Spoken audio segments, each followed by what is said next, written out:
Hello everyone.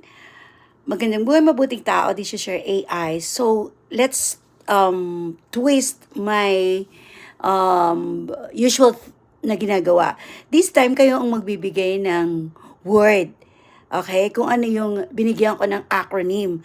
So, nandito naman siya, mababasa niyo siya. So, ano ang mafo-form yung word out of this one word out of this na mga binigyan kong mga words, okay? So, teach emotions morally, practice total and absolute trust, infinite overflowing spirit.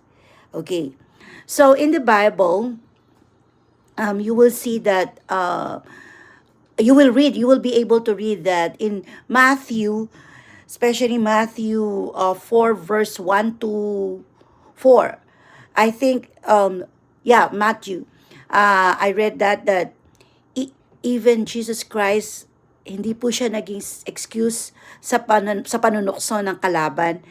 He was also tempted by Satan when he said that if you are God, change these stones into loaves of breads. Yun, sinabi niya sa Bible.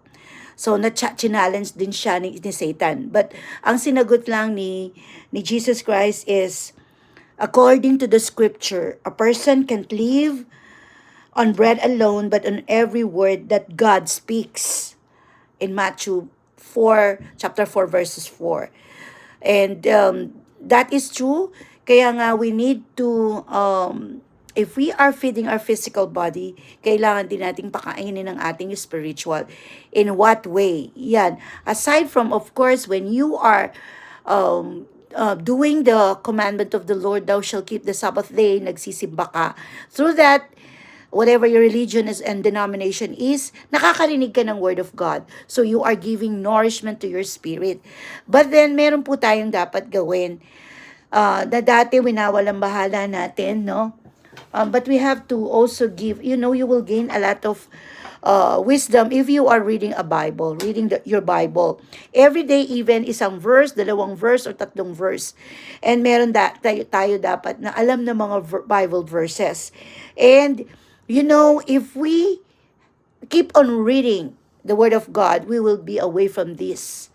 Yung kalaban natin, hindi tayo papasukin. Palalakasin natin yung kanya. Palalakasin niya yung yung ating spirit. So, napakahalaga na magbasa po tayo. So, what word? Paki-comment nga po kung anong word ang nabuo natin. And then, comment lang po kung anong word yon. At iwasan po natin ito, no? As human beings. Maraming salamat po. Magandang buhay at mabuting